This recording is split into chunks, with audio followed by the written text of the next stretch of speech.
kembali di podcast Perempuan Mengaji. Kali ini saya kedatangan tamu senior saya, teman saya, Mbak Kartini.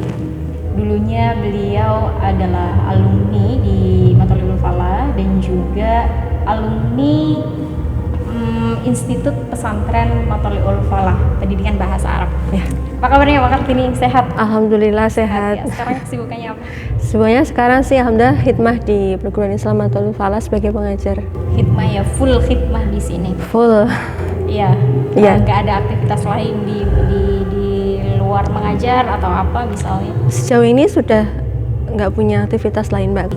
Itu melewati hari-hari yang seperti itu melelahkan atau menyenangkan atau bagaimana? Ya dibikin menyenangkan aja.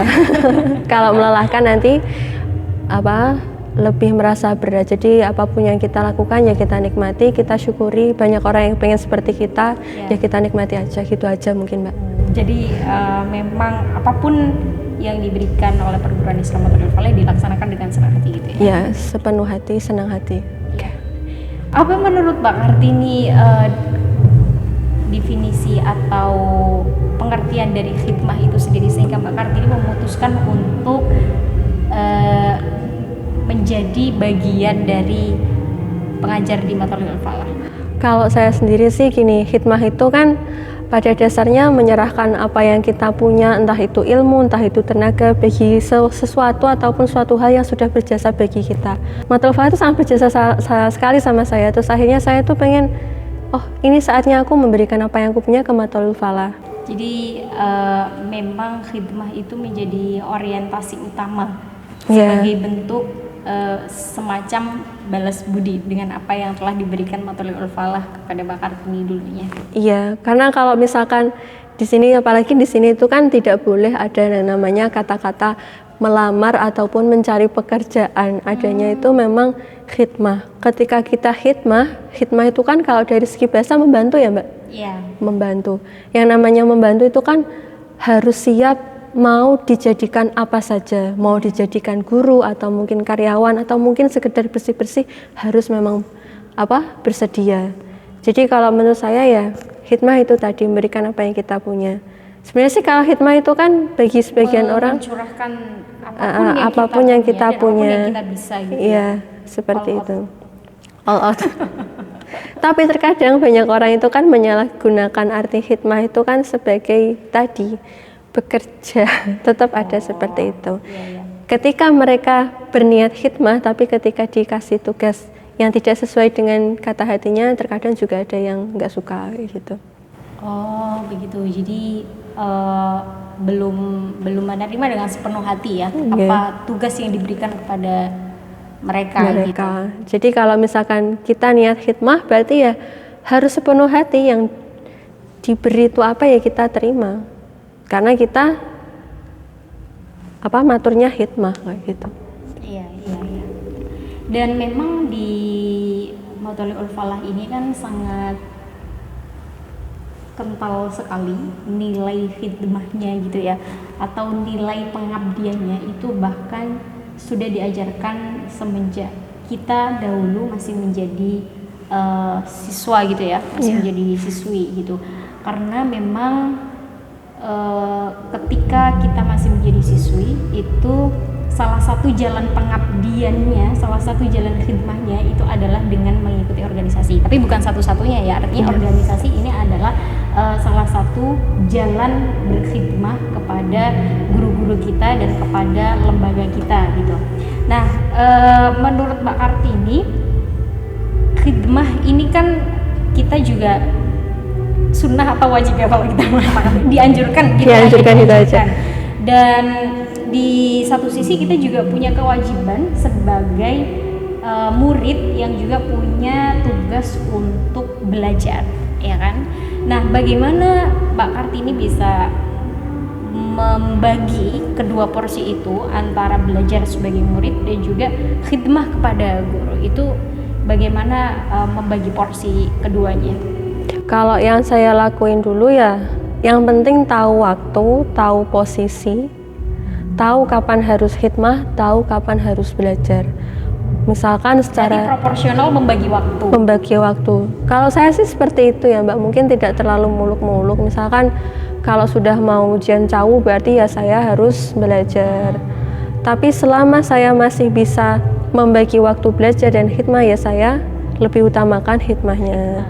Pernah itu suatu ketika waktu mau tes kitab, besoknya tes kitab, tapi karena saya masih diutus mengantarkan surat ya, ini akhirnya saya lakuin ya dengan pikiran ya ini hikmah terakhir saya sebagai murid ya harus saya lakukan dengan harapan semoga mendapat kemudahan kayak gitu. Jadi kalau untuk porsinya mana yang sebenarnya lebih didahulukan atau dua-duanya harus berjalan dengan seimbang? Nggak ada yang boleh saling mendahului.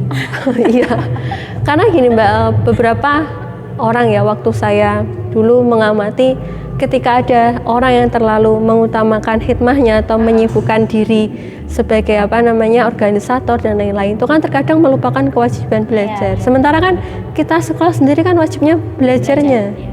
Sementara hikmah itu kan bisa dalam porsi yang agak sedikit, tergantung pada posisi kita.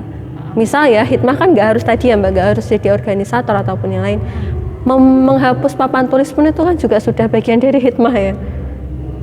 Gitu ya. Gitu ya. Kalau bagi saya itu seperti itu. Misalkan membantu guru menghapus kayak semacamnya itu kan sebenarnya sudah bisa. Jadi intinya itu harus seimbang, jangan ada yang saling mendahului, tapi lebih utamakan yang belajar.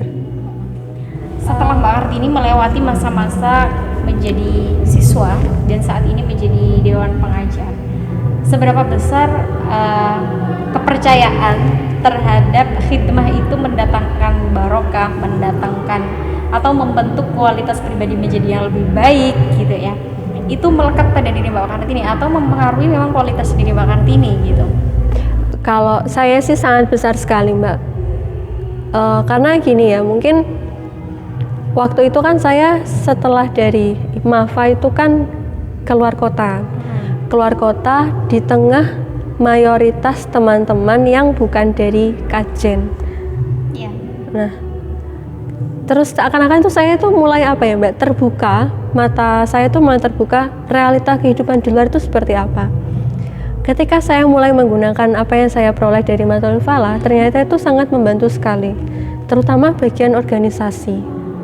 Di luar itu, ya bukan berarti menjelek-jelekan yang di luar, bukan, tapi intinya di luar itu ternyata memang butuh yang namanya ketangkasan organisasi atau jiwa-jiwa hikmah seperti itu.